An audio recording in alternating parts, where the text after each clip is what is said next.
अच्छा dear students, next हमारा question है क्वेश्चन नंबर 7।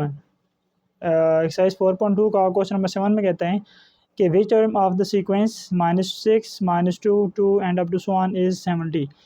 कि आपके पास अगर ये सीक्वेंस दी हो -6 -2 2 and up to so on, तो इस सीक्वेंस की 70 जो होगी वो कौन सी टर्म बनेगी। मतलब अगर हम इसको nth टर्म कंसिडर कर लें तो इस सीक्वेंस की कौन सी टर्म बनेगी, नंबर ऑफ़ टर्म क्या होगी इसमें आपने फाइंड करना है। नंबर ऑफ़ टर्म फाइंड करना है कि ये 70 जो है वो इस सीक्वेंस की टर्म होगी वो कौन से नंबर पे आएगी। तो number of term find out करने के लिए आप क्या काम करेंगे, इसमें n फाइंड आउट करेंगे। ठीक है, तो इसका मतलब ये हो यहाँ पर आपने क्या फाइंड करना है, फिर n फाइंड आउट करना है। तो n फाइंड करने के लिए पहले ये देख लें कि आपके पास इस सीक्वेंस में ये जो टर्म्स दी हुई हैं ये आपको सीक्वेंस कौन सी सीक्वेंस है। इसने ये नहीं बताया ना कि कौन सी सीक्वेंस अर्थमेटिक या ज्योमेट्रिक कौन सी सीक्वेंस है। तो आप इनका डिफरेंस निकाल लें। देखें इसको इसमें से माइनस करें तो -2 -6 करने के पॉजिटिव 4 आ जाएगा। फिर 2 -2 करेंगे तो यहाँ से भी आपके पास 4 आ रहा है। तो डिफरेंस सेम है हर दो कंसेक्यूटिव टर्म का, तो लिहाजा ये सीक्वेंस कौन सी सीक्वेंस होगी, फिर अर्थमेटिक सीक्वेंस होगी। इसका मतलब ये हुआ कि आपके पास जो सीक्वेंस गिवन है ये अर्थमेटिक सीक्वेंस है। ठीक, अब इस अर्थमेटिक सीक्वेंस में आपके पास फर्स्ट टर्म जो होती है a1। अब यहाँ पर a1 क्या है, -6 ही करें। उसके बाद डी हमें चाहिए होता है। डी क्या होता है, ये कॉमन डिफरेंस होता है। डी हम किस तरह कैलकुलेट करते हैं, कोई सी भी दो कंसेक्यूटिव टर्म लें और उसमें नेक्स्ट टर्म को प्रीवियस टर्म में से माइनस कर लें। जैसे कि यहाँ पर -2 नेक्स्ट टर्म आ रही है इन दो टर्म में, -2 और -6 में ना, तो -2 सेकंड टर्म में नेक्स्ट और ये प्रीवियस टर्म में। तो -2 को -6 में से माइनस करेंगे मज़ीद, तो ये बन जाएगा -2 -6। तो ये बन जाएगा आपके पास -2 माइनस माइनस मल्टीपल +6 आ जाएगा। तो ये 2 + 6 तो पॉजिटिव 4 बन जाएगा। तो डी आपके पास आ गया कॉमन डिफरेंस 4, a1 आपके पास सीक्वेंस में -6 है। अब देखें तो ये सीक्वेंस आपने फाइंड आउट करनी है। चलें इसको हम लेट कर लेते हैं। ये आपके पास क्या है, an है। तो an आपके पास यहाँ पर आ गया 70। तो इट मीन्स कि आपने यहाँ पर फाइंड क्या करना होगा, फिर फाइंड आपने इसमें ये करना है कि ये जो सीक्वेंस है ये कौन सी टर्म है, नंबर ऑफ़ टर्म क्या है, n कितना है कि इसमें ये टर्म बन रही है सीक्वेंस की। तो आपने इसका मतलब ये है कि n फाइंड आउट करना है, number of term find out करना है। तो अब ये देखें, ये चीज़ फाइंड आउट करने के लिए आपने देखी है सीक्वेंस में से कुछ चीज़ें गिवन निकाली हैं जो हमें पता चल सकती हैं। मतलब a1 और d और ये an। तो अब देखें तो आप an का फार्मूला यूज़ कर सकते हैं अर्थमेटिक सीक्वेंस की nth टर्म का फार्मूला, और वो क्या होता है, हम लिखा था लास्ट टाइम इधर कि ये होता है आपके पास a1 + n-1 d होता है। अब इधर देखिए जाए तो ये an आपके पास 70 है, इसी जगह हम 70 पुट कर सकते हैं। a1 यहाँ पर -6 है, जबकि n हमने फाइंड करना है, ये ऐसे रहेगा। d आपके पास यहाँ पर 4 है। सिम्प्लीफाई करें तो ये बन जाएगा 70 = -6 + 4 मल्टीप्लाई करवाएं अंदर, तो ये आ जाएगा 4n-4। अब देखें तो ये -4 और -6 आपस में ऐड सब्ट्रैक्ट हो सकते हैं, तो ये -10 बन जाएगा +4n, और लेफ्ट साइड पर आपके पास 70 आ रहा है। इस -10 को अगर हम लेफ्ट साइड पर शिफ्ट करें, यहाँ से आपने n फाइंड करना है ना, n को बिल्कुल अकेला छोड़ दें। तो उसके लिए पहले आप -10 को इक्वल की उस तरफ शिफ्ट करें, तो ये 70 में जाकर क्या हो जाएगा, ऐड हो जाएगा, और राइट साइड पर आपके पास बचेगा बाकी 4n। अब ये 70 + 10 करेंगे तो आपके पास बचेगा बाकी आ जाएगा, ऐड करने से 80 बन जाएगा, और ये 4n। तो अब देखें n फाइंड करने के लिए 4 द मल्टीपल है, उस तरफ जाकर क्या हो जाएगा, डिवाइड हो जाएगा। तो 80/4 करने से देखते हैं हमें क्या मिल सकता है। यहाँ पर अगर हम इसकी कैंसिलेशन परफॉर्म करें तो 4 × 1 = 4, 4 20 = 80 होता है। ठीक है, तो इसका मतलब ये हुआ कि यहाँ से आपके पास 4 × 1 = 4, तो इसका मतलब ये हुआ कि n की वैल्यू आपके पास आ गई है 20 की इक्वल। इसका मतलब क्या हुआ कि इस अर्थमेटिक सीक्वेंस की ये जो टर्म होगी ये 20th टर्म होगी, 20th टर्म a20 ये वाली टर्म होगी जो कि 70 इस सीक्वेंस की। क्लियर, तो ये बस आपने फाइंड आउट करना, इसमें फाइंड करना था इसमें कि n फाइंड करके देना था कि n के क्या होगा, मतलब नंबर ऑफ़ टर्म क्या होगी। n किसको प्रेजेंट करता है, नंबर ऑफ़ टर्म को प्रेजेंट कर रहा होता है। ठीक है, तो ये आपने फाइंड कर लिया। सो ये आपका क्वेश्चन यहाँ पर आकर के कम्प्लीट हो गया जी। नेक्स्ट अगले क्वेश्चन पे चलते हैं हम, क्वेश्चन नंबर 8 पे।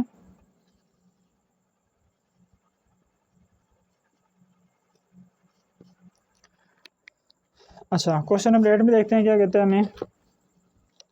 क्वेश्चन 8 की स्टेटमेंट है कि which term of sequence this is -105/2। बिल्कुल इस तरह का क्वेश्चन है कि इस सीक्वेंस की ये वो टर्म कौन सी बन रही है, -105/2। ये कौन सी सीक्वेंस बन रही है? सीक्वेंस मैं तो लिख लेता हूँ, बुक में तो आपको नज़र नहीं आ रहा होगा। खैर लेकिन देखें ये सीक्वेंस आपको दी हुई है 5/2, 3/2, 1/2। ये कहते हैं कि विच टर्म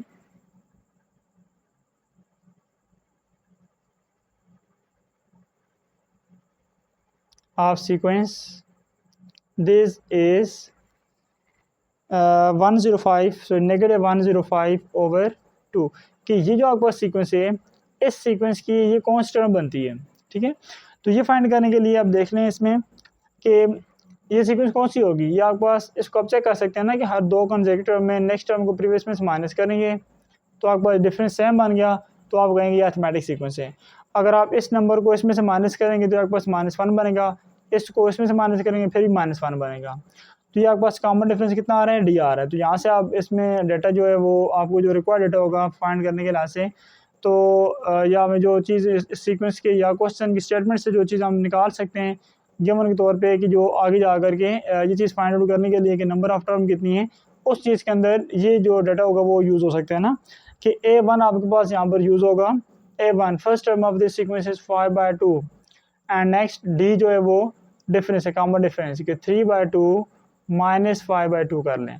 अगर हम इसका एलसीएम लें 2 एलसीएम बनेगा, 2 - 5 आ जाएगा, तो ये बन जाएगा आपके पास बाकी सॉरी ये 3 - 5, तो ये आपके पास बाकी बचेगा -2/2।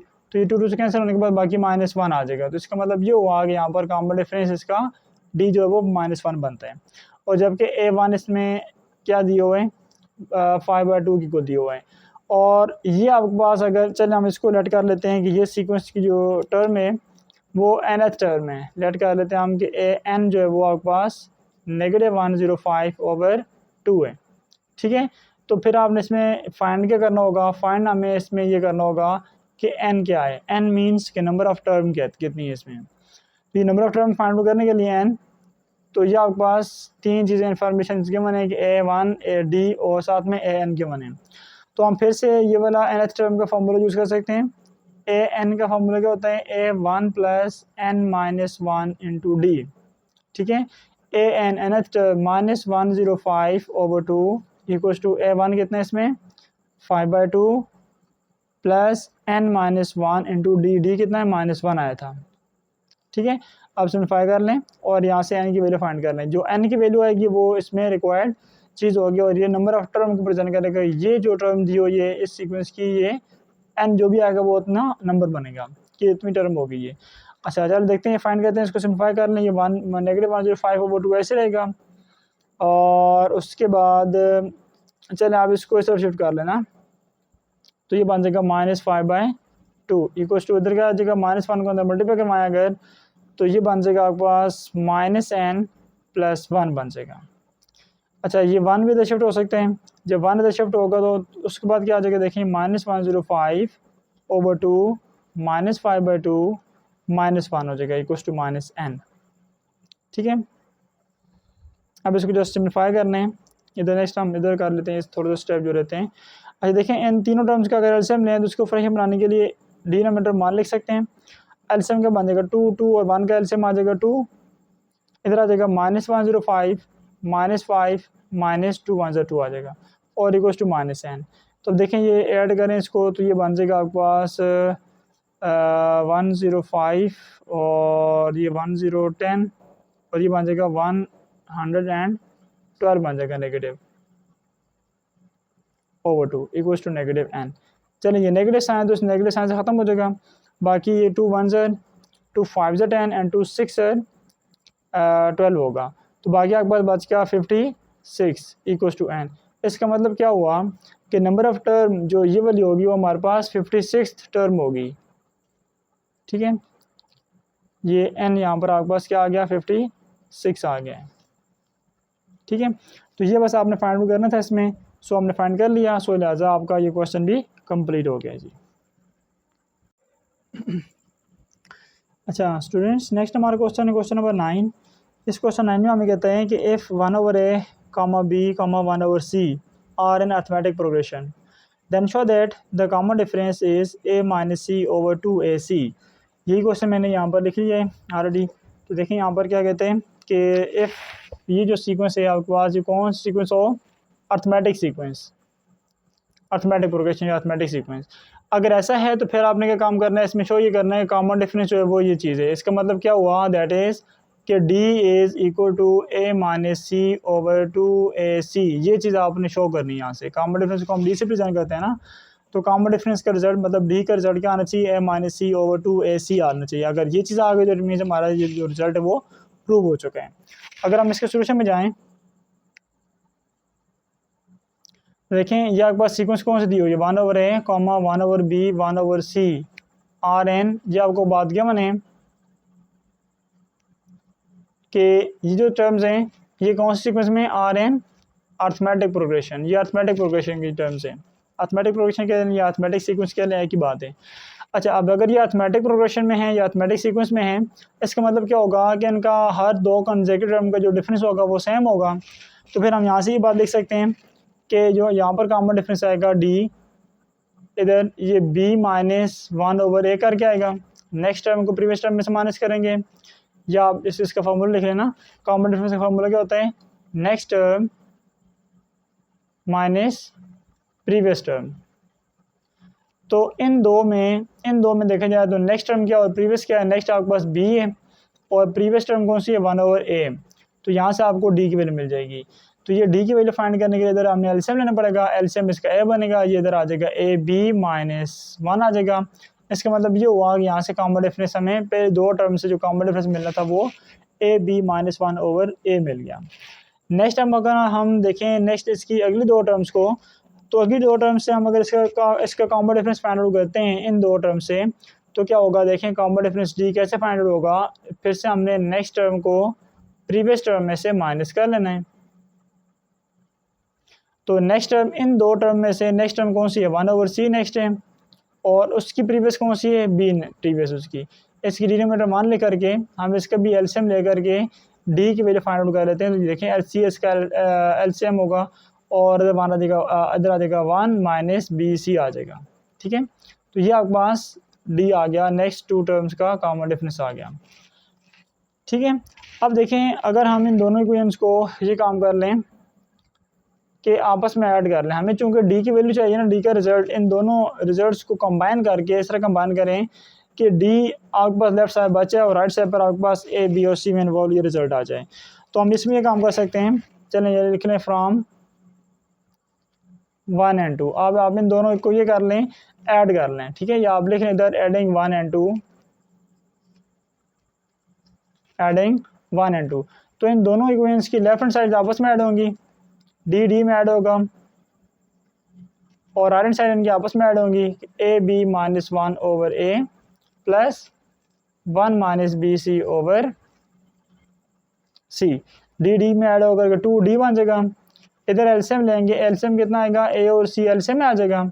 जब a c को आप इस टर्म के डिनोमिनेटर पे डिवाइड करवाएंगे तो a ख़त्म हो जाने के बाद c बच जाएगा, c ऊपर वाले टर्म से मल्टीप्लाई होगा, c मल्टीप्लाई होकर के ये आ जाएगा c times of a b minus 1 plus ये a c जब c भी डिवाइड करवाएंगे तो बाकी बचेगा a जो होगा वो ऊपर मल्टीप्लाई होगा तो a times of 1 minus B C आ जाएगा। ठीक है, अब c को इधर a को मल्टीप्लाई करवाएं तो ये आ जाएगा a b c minus C, ये अंदर मल्टीप्लाई होगा तो ये आ जाएगा plus a minus a b c आ जाएगा, and whole divided by 2c a c आ रहा है 2d। ठीक है, अब अगर हम इस 2 को e को राइट साइड पे ले जाएं, क्योंकि हमें d साइड चाहिए ना लेफ्ट हैंड साइड पर, तो 2 को राइट साइड पे शिफ्ट करना पड़ेगा। 2 इधर मल्टीप्लाई राइट साइड पे जाकर के क्या हो जाएगा, डिवाइड हो जाएगा। तो 2 इधर से खत्म होकर के राइट साइड पे जाकर डिवाइड होगा। दूसरी बात की ए बी सी प्लस का A B C negative cancel हो जाएगा। इसको आप a को पहले और c को बाद में लिख लें तो a minus C over 2 right side पे जाएगा तो डिनोमिनेटर में आ जाएगा a c के साथ। तो ये आपने रिजल्ट प्रूफ करना था जो कि हमें रिक्वायर्ड था। तो आप यहाँ पे लिख सकते हैं hence common difference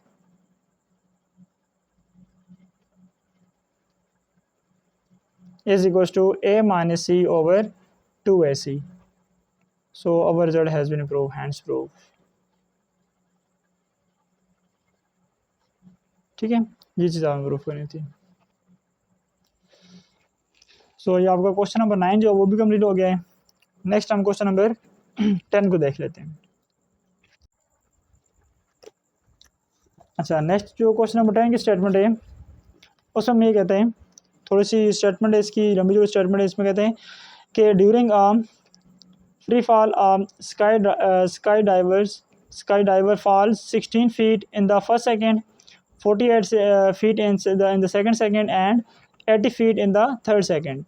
If he continues to fall at this rate, how many feet will he fall during the 8th second? ये एक्चुअली क्वेश्चन में कहना ये चाह रहा है कि अगर आपके पास जो स्काई डाइवर है, जो स्काई डाइवर क्या काम करते हैं, अगर वो नीचे आ रहा है कितना 16 फीट जो है वो पहले सेकंड में आया, और 48 फीट जो है वो सेकंड सेकंड में कवर किया इतना, और थर्ड सेकंड में अगर उसने 80 फीट नीचे आते हुए कवर किया डिस्टेंस, तो कहता है कि अगर इसी सीक्वेंस के साथ इसका फॉल जो है वो कंटिन्यू चलता रहे, तो ये कहता है कि how many feet will he fall during the 8th second, कि वो 8वें सेकेंड में जा कर के उसने जो है वो कितनी फीट जो है वो नीचे आ चुका होगा, ठीक है, फॉल कर चुका होगा, इतना फॉल कर चुका होगा 8वें सेकेंड में जा कर के। सो इसमें देखें, इस स्टेटमेंट में से मैं डेटा यहाँ पे लिखता हूँ, फिर इसमें जो चीज़ें फाइंड करनी है वो हम फाइंड कर लेंगे। देखिए आपके पास क्वेश्चन नंबर 10 है, और इसमें आपको जो गिवन डाटा दिया हुआ है, गिवन डाटा हमारे पास ये है, किसने कहा कि फर्स्ट सेकंड में इसने कितना डिस्टेंस ट्रेवल किया 16 फीट, नेक्स्ट सेकंड सेकंड में इसने जा कर के 48 फीट कवर किया, और थर्ड सेकंड में जा कर के इसने 80 फीट डिस्टेंस जो है वो इतना फीट जो है वो नीचे आ चुका है। अब ये आगे जाकर हमें कहता है कि ये आगे जा कर के 8वें सेकंड में कितना जो है वो नीचे आ चुका होगा। अब देखें, ये पहले सेकंड की बात है, किसने इसने इतना जो है वो डिस्टेंस जो है वो नीचे, मतलब इतना डिस्टेंस ट्रेवल किया, या इतना नीचे जो है इसने फॉल किया। अगर ये नेक्स्ट सेकंड सेकंड की बात है, और ये थर्ड सेकंड में, और इसी तरीके से कहता है कि 8वें सेकंड में जा कर के तो उसने कितना जो है वो नीचे आ चुका होगा। तो अब देखें, first second means first second में आपके पास पहली टर्म पड़ी हुई है, सेकंड सेकंड में आपके पास सेकंड टर्म पड़ी हुई सीक्वेंस की, थर्ड सेकंड में आपके पास थर्ड टर्म, जबकि 8th सेकंड में क्या होगा 8वीं टर्म होगी। तो हम इस 8वीं टर्म को फिर A8 लिख सकते हैं ना। इसका मतलब ये हुआ कि यहाँ पर हमें फाइंड क्या करना होगा, A8 फाइंड आउट करना है। सो फाइंड क्या करना है, अब यहाँ पर हमें फाइंड क्या करना होगा, A8, मतलब 8वीं टर्म अगर फाइंड होगी तो इसका मतलब ये होगा कि 8वें सेकंड में उसने इतना फ्री फॉल जो है वो कवर कर लिया होगा, इतने जो भी हैं डिस्टेंस, ठीक है, ट्रैवल कर लिया होगा उसमें फॉल के सेंस में ना। सो A8 आपने यहाँ पर क्या काम करना होगा, फाइंड आउट करना होगा। तो चलें इसको देख लेते हैं किस तरीके से फाइंड होगा। अब देखिए, आपके पास सीक्वेंस जो है वो कौन सी सीक्वेंस है, या अर्थमेटिक सीक्वेंस है या कौन सी सीक्वेंस है, इस सीक्वेंस बताया नहीं है। तो अगर हम इसमें देखें तो हर दो कंसेक्यूटिव टर्म में कि ये डिफरेंस क्या सेम आ रहा है कि नहीं। अगर हम नेक्स्ट टर्म 48 को प्रीवियस 16 में से माइनस करें तो आपके पास बनता है 32, इसको इसमें से माइनस करें तो ये बन रहा है 32। नेक्स्ट अब अगर हम इसको इसमें से माइनस करें, मतलब 80 को नेक्स्ट और इससे प्रीवियस 48 को लें तो ये भी 32 ही बन रहा है। इसका मतलब ये हुआ कि ये सीक्वेंस हमारे पास ये अर्थमेटिक सीक्वेंस है। ये कौन सी सीक्वेंस आ गई है, 16, 48, 80 and up to so on A8 RN arithmetic progression. अगर ये अर्थमेटिक प्रोग्रेशन में है सीक्वेंस की टर्म्स, तो फिर इसका मतलब ये हुआ कि इसकी फर्स्ट टर्म जो होगी वो A1 होगी। A1 यहाँ पर आ गया हमारे पास 16, और D किस तरह आएगा, कोई सी भी दो जो बस दो कंसेक्यूटिव टर्म्स गिवन है ना, इनमें कोई सी भी लें और नेक्स्ट को प्रीवियस में से माइनस कर लें। D कैसे फाइंड करेंगे, नेक्स्ट को प्रीवियस में से माइनस कर लें। चलें आप फर्स्ट टू टर्म लें तो उसमें फर्स्ट टू में से नेक्स्ट कौन से 48 और उसकी प्रीवियस 16, माइनस करने से आपके पास बन जाएगा 32। तो ये D आ गया, ये A1। और जबकि आपने यहाँ पर क्या फाइंड करना है, A8 फाइंड आउट करना है। तो A8 फाइंड करने के लिए आप AN का फार्मूला यूज़ करें, इसमें n की जगह 8 यूज़ कर जाएँ, इधर 8 आ जाएगा, राइट साइड पर A1 प्लस 8 की जगह, सॉरी n की जगह 8 -1 करने से 7 रह जाएगा, 7D। इसका मतलब ये हुआ कि A8 जो होगा आपके पास वो A1 प्लस 7D की इक्वल होगा। अब अगर हम ये दोनों वैल्यूज़ जो हमने यहाँ पर निकाली हैं A1 और D की वैल्यूज़, अगर हम A1 और D की जगह पुट करना हमें A8 मिल सकता है ना। अब वो किस तरह, A1 की जगह आ जाएगा 16 प्लस 7 इंटू D की जगह आ जाएगा 32। अब सिम्प्लीफाई करें, ये 16 एज रेस प्लस 7 को अगर हम 32 से मल्टीप्लाई करवाएं तो ये बन जाता है आपके पास 224। और अगर हम 224 में 16 को ऐड करें तो ये बन जाता है आपके पास 240। तो इसका मतलब ये हुआ कि उस स्काई डाइवर ने इतने फीट जो है वो नीचे जो है वो आ चुका है जी, ठीक है, इतना फॉल कर लिया 8वें सेकंड में जा कर के। तो ये 8 सेकंड में जा कर के कितना जो है वो फ्री फॉल इसने कर लिया, 240 फीट का कर लिया जी, ठीक है। सो ये हमें फाइंड आउट करना था, इस क्वेश्चन में फाइंड हो गया, तो ये इसका आंसर है जी। क्वेश्चन 10 हमारा कंप्लीट हो गया। नेक्स्ट क्वेश्चन नंबर 11 है, उसको हम देख लेते हैं। अच्छा, नेक्स्ट हमारा क्वेश्चन है क्वेश्चन नंबर 11। तो 11 क्वेश्चन में कहता है, ये स्टेटमेंट वाला क्वेश्चन कहता है कि if RS1000 is saved on August 1, RS3000 on August 2, RS5000 on August 3 and so on। तो उसके बाद कहता है how much is save till August 20। ये कहता है कि अगर किसी बंदे ने अगस्त 1 तक जो है वो 1000 रुपीज़ जो है वो सेव किए हुए हैं, और नेक्स्ट अगस्त 2 तक जो है वो 3000 इकट्ठा कर लेते हैं, सेव कर लेते हैं।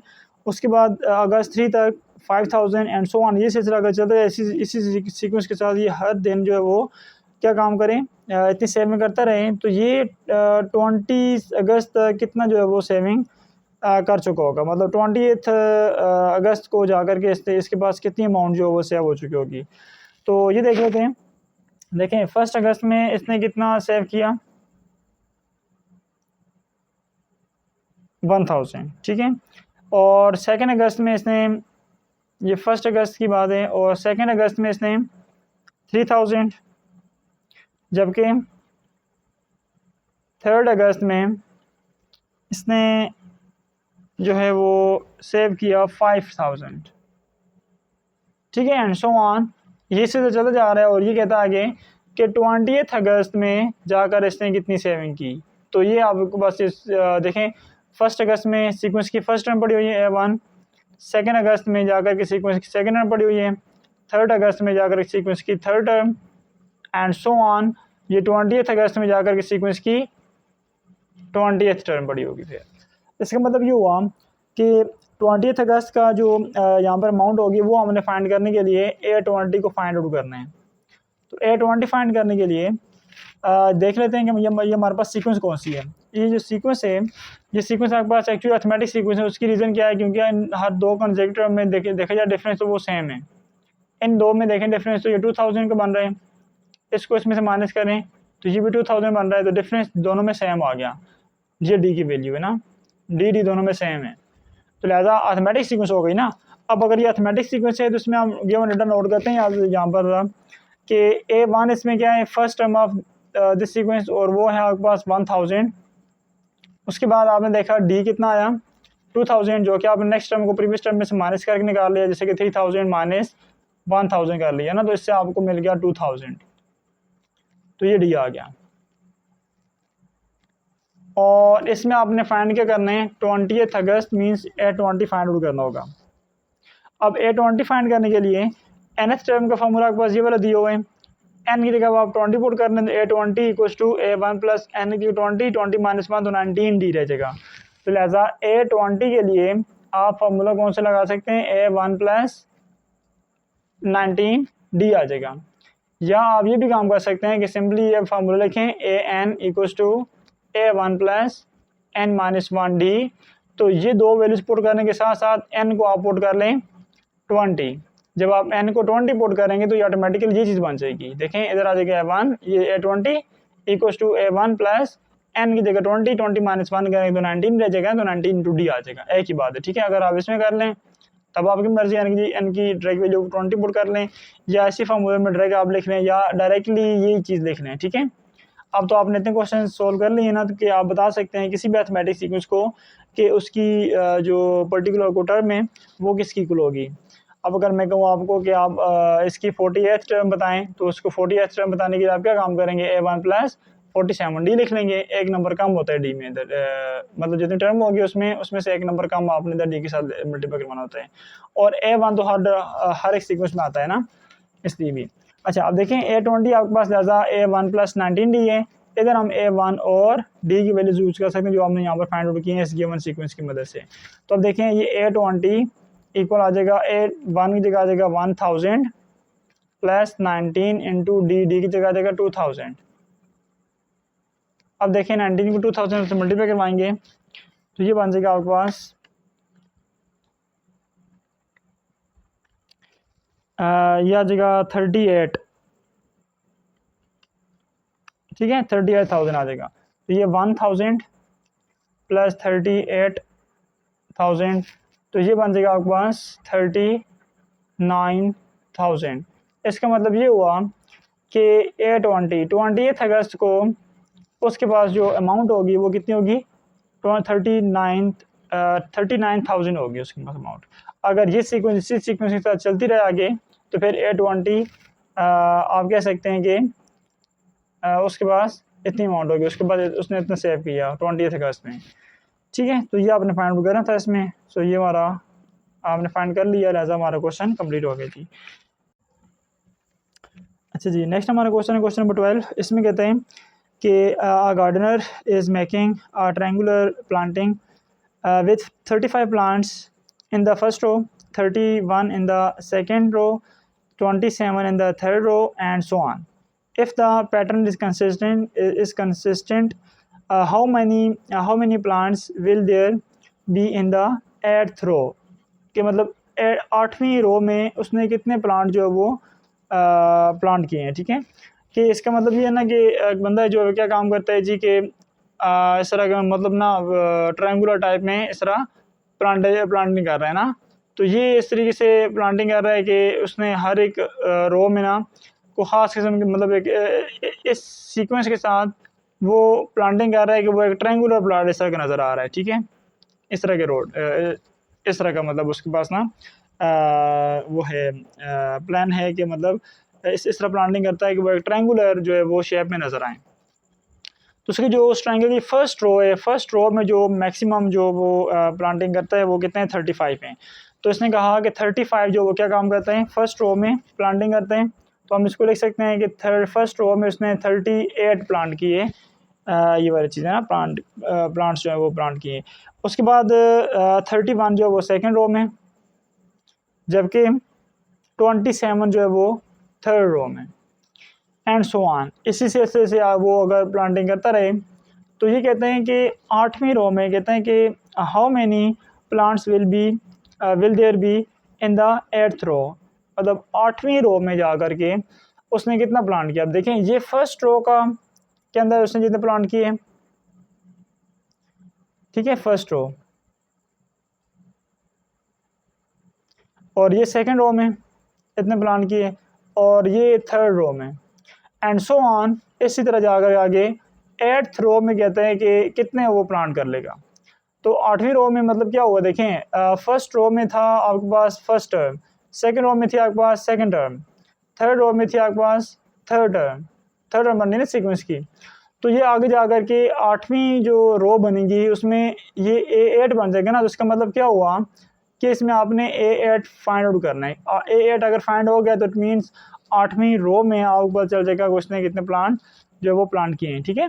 तो इस तरह से अगर देखा जाए तो ये सीक्वेंस आपके पास एक बन रही है ना, ये सीक्वेंस कौन सी सीक्वेंस है, इसमें अगर देखा जाए तो डिफरेंस सेम है, ठीक है, डिफरेंस सेम है। डिफरेंस किसका आ रहा है, कितने का डिफरेंस आ रहे हैं, ये डिफरेंस अगर आप नोट करेंगे 31 माइनस 38 करें ना अगर, तो ये बनता है आपके पास -7 का, ठीक है।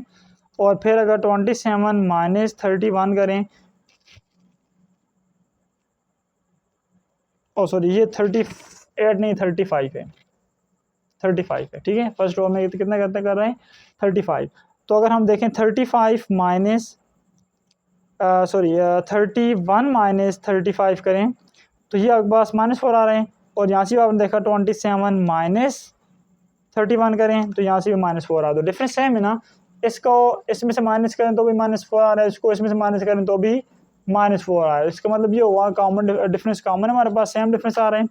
डिफरेंस जब भी सेम होता है हर दो कंसेक्यूटिव में, तो इसका मतलब ये होता है कि आपके पास सीक्वेंस कौन सी है, अर्थमेटिक सीक्वेंस। और अर्थमेटिक सीक्वेंस के लिए आपको पता है कि अर्थमेटिक सीक्वेंस में होता है कि उसके nth टर्म आपके पास ये होती है ना, nth टर्म का ये फॉर्मूला होता है कि a n = a1 + n-1 d होता है।